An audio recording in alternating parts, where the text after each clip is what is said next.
Okay, so I have a quick question for you. When you picture a classic California harbor, what actually comes to mind? Usually. Probably a few sailboats bobbing around, maybe a seal barking on a dock somewhere. Right, yeah, An overpriced seafood restaurant with a nice view. Basically just a parking lot for boats, right? exactly. Yeah. But we are currently looking at a massive stack of source material for this deep dive.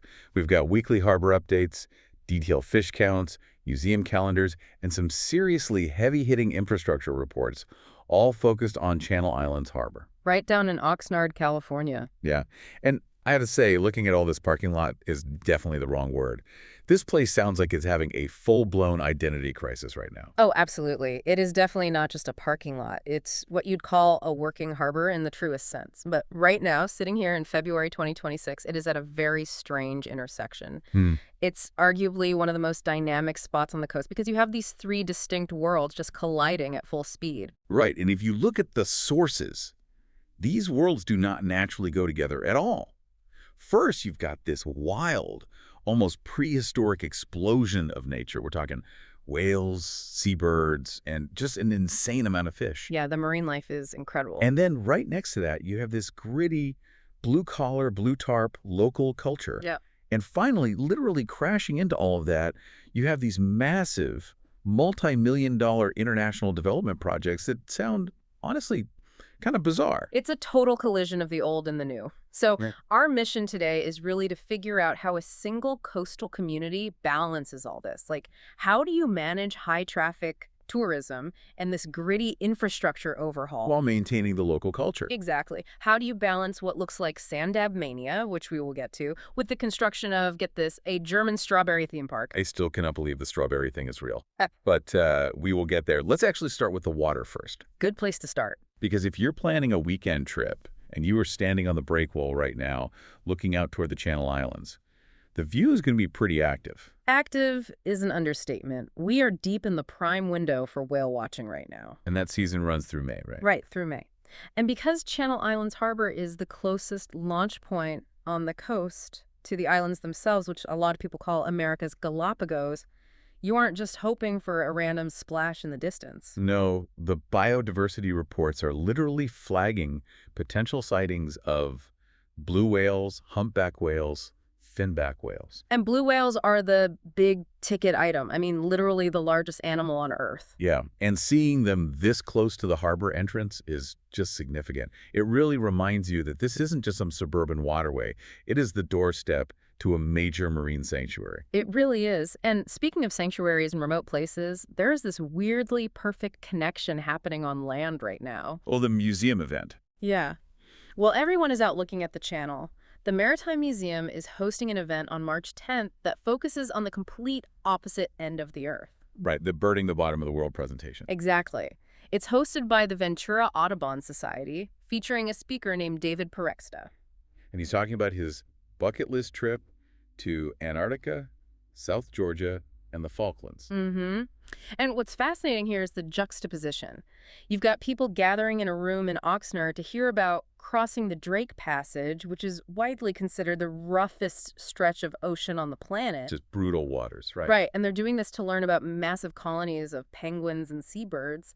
But the irony, which I think this event highlights implicitly, is that you don't actually have to cross the Drake Passage to see a world-class marine ecosystem. No, you can literally just walk out the back doors of the museum. Exactly. You see a microcosm of that exact same biological richness right there. You have the sea lions, the dolphins, the seabirds right in the harbor. It's a great reminder that America's Galapagos isn't just marketing fluff. It is a biological reality. Well, if we want actual proof of that biological reality, we just have to look at the fish counts. Oh, the sport fishing reports. Yes. I was going through the sport fishing data from January 23rd to February 22nd, 2026, and I honestly thought there was a typo in the spreadsheet. You're talking about the Sanddabs. I'm talking about the Sanddabs. One specific boat, the Gentleman, caught nearly 13,000 of them in a single month. 12,950 to be exact. Insane. And another boat, the Speed Twin, hauled in over 7,200. That is over 20,000 fish from just two boats. What is actually going on? Is the ocean just made entirely of sand dabs right now? It certainly looks that way. We are seeing a phenomenon that the locals are literally calling Sanddab mania. We should probably clarify what a sand dab is, though. Because if you aren't from the West Coast, you might be picturing a crab or a bug or something. Good point. It is a fish.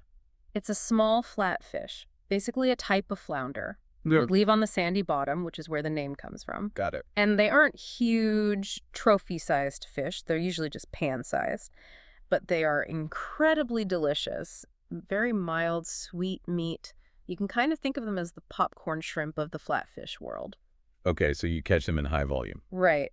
Often 2 or 3 at a time on a single line. So catching 13,000 isn't the same as catching 13,000 marlin. No, obviously not. Hmm. But that volume is still a massive indicator of the health of the fishery, isn't it? Absolutely. When you see numbers like that, combined with the fact that they also caught over 1,400 ocean whitefish, plus solid numbers of sculpin and calico bass, it tells us that the bottom ecosystem is absolutely thriving. And this is happening in winter. Usually, winter fishing reports are pretty bleak, right? That is the key insight here. The data from the Gentleman and the Speed Twin proves that the harbor is a year-round food source. It is not dormant in the winter. The fact that they are pulling up all those ocean whitefish alongside the sand dabs suggests that the water conditions, the temperature, the nutrient flow are just ideal right now. I did notice one little warning in the notes for the seafood lovers out there, though. Lobster season is wrapping up. Yes, the window is closing fast. If you want that local California spiny lobster, which in my opinion is actually sweeter than Maine lobster, Bold claim. I stand by it. But you need to get down to the commercial docks now before the season officially closes. Okay, so the water is clearly busy. Yeah. But let's move inland for a bit. Usually a harbor town in February or March can feel a little sleepy, maybe a bit foggy and quiet. Is there actually anything happening on the pavement? Or is it just fishermen cleaning sand dabs? There is surprisingly a lot of cultural activity right now, and it's getting pretty experimental.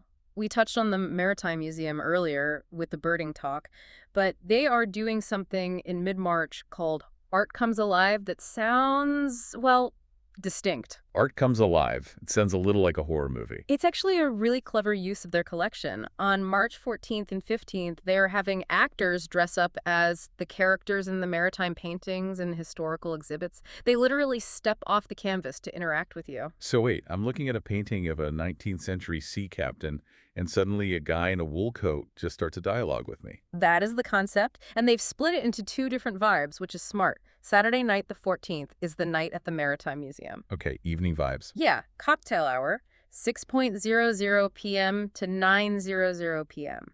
Think of it as a mixer with history. You can literally have a drink with a pirate or a king. That's actually a really fun date night idea. It really is.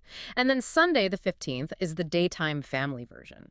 Noon to 4:00 AV p.m. They've got games, tall ships. It's a bit more educational. It's just smart programming because it turns a passive museum visit where you just look but don't touch into an immersive theater experience. Speaking of theater, if you prefer your actors to actually stay on a stage, the Elite Theater Company over at Fisherman's Wharf has a show running too. Yes, Women of the Night. It's running through March 8th. This is a great example of the harbor's cozy side. Yeah, picture a cool March evening, the fog's rolling in off the jetty, and you just duck into a small theater at the wharf.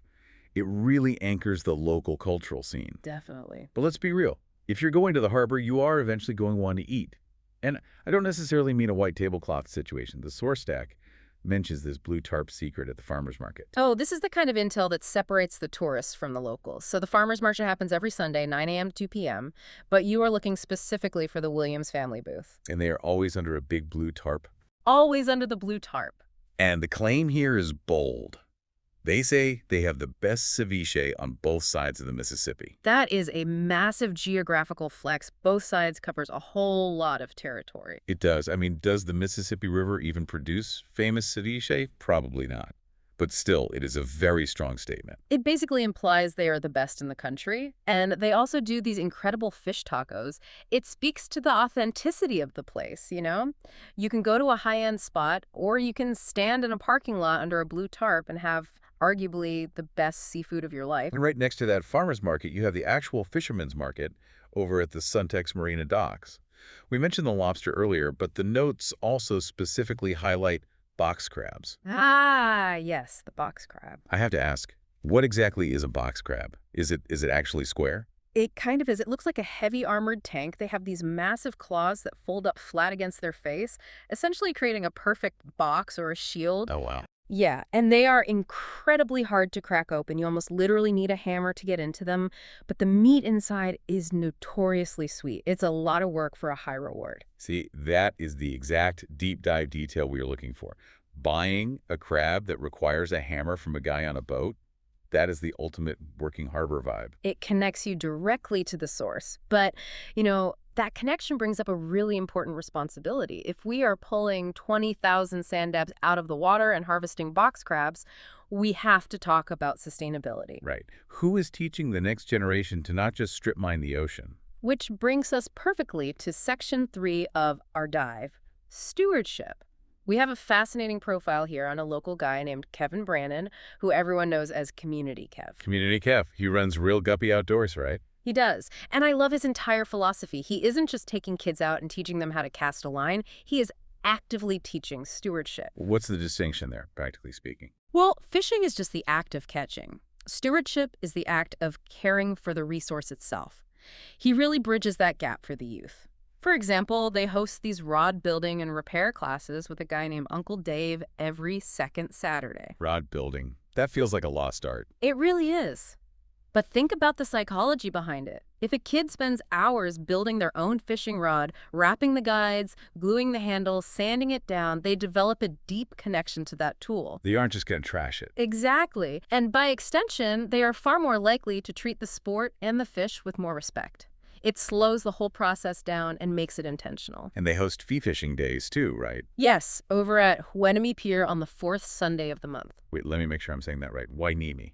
Hueneme. Perfect. Yeah. Hueneme. It is the ultimate local shibboleth. If you say Huneem or something like that, everyone instantly knows you're not from around there. Good to know. Wainimi. So we have this really lovely picture painted here. We've got kids building rods, people eating ceviche under blue tarps, whales jumping out in the channel. It sounds totally idyllic.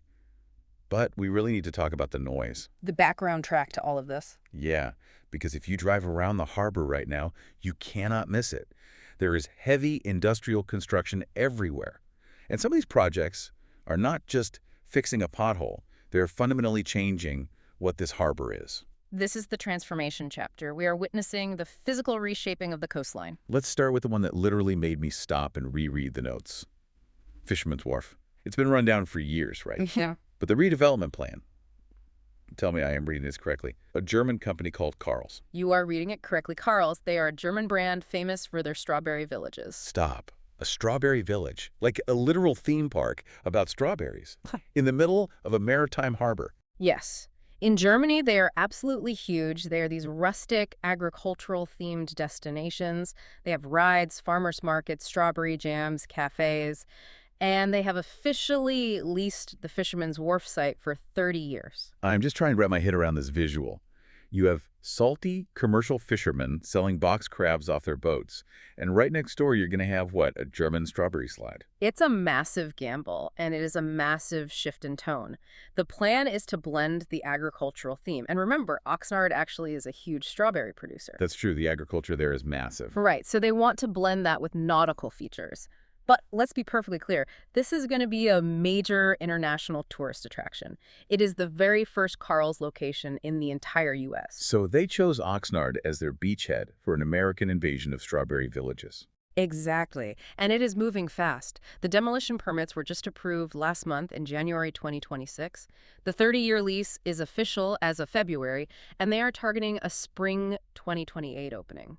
This changes the demographic of the harbor entirely. You're going from locals buying bait to international tourists buying strawberry jam. And that is not the only vertical construction happening. The old Casa Serena Hotel, which is a massive landmark for decades, along with the lobster trap, is just gone. Yeah, it's been gone since 2022, but the replacement is finally rising up. It's going to be a new Hyatt House hotel, 210 rooms, plus a new restaurant. What stage of construction are they at right now?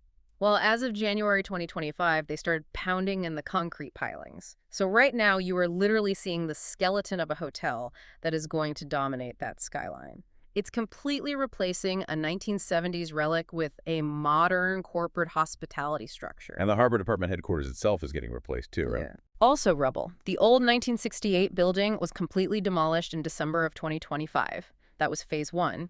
Right now, phase two is starting up, which is all the marine work. So they are putting in new seawalls and gangways to stabilize the land before they actually build the new HQ. It feels like they're replacing everything at the exact same time. Even the marinas are getting gutted. Yep, the Bahia Yacht Marina replacement project started construction literally this week, late February 2026.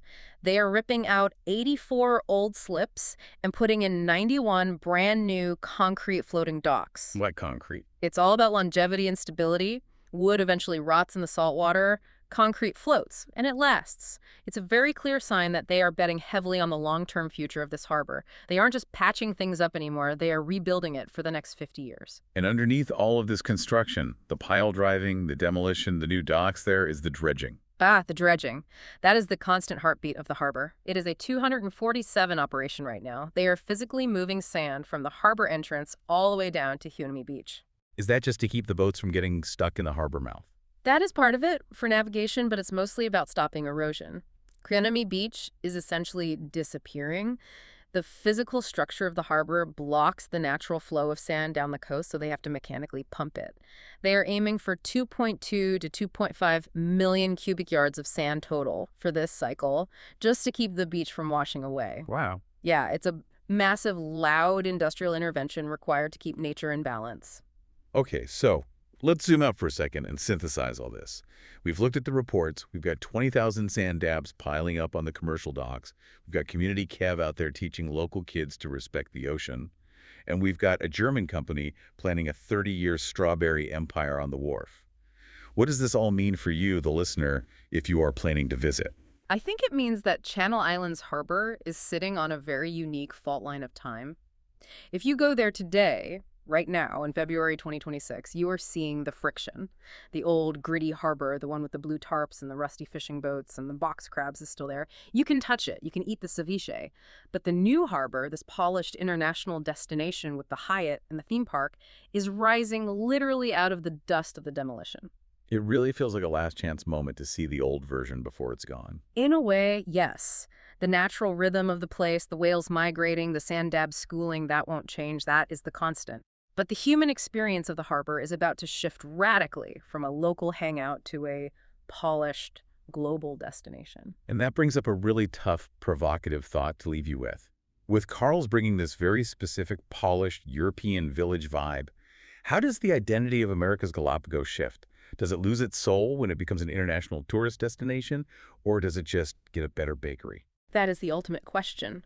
Can you genuinely have a gritty working harbor and a strawberry theme park right next to each other? Will the local fishermen selling sea urchins feel entirely out of place next to a tourist ride? I guess we have about 2 years until spring 2028 to find out. You do. My advice to you, go now. Go find that blue tarp on a Sunday, buy a literal hammer for your box crab, and watch the concrete pilings go in. It is a fascinating mess of a community right now, and I kind of love it. And seriously, catch a Sanddab while you're at it. It's good for the ecosystem, and it's great for dinner. Sanddab Mania. You heard it here first. Thanks for jumping into this deep dive with us. We'll see you at the next high tide.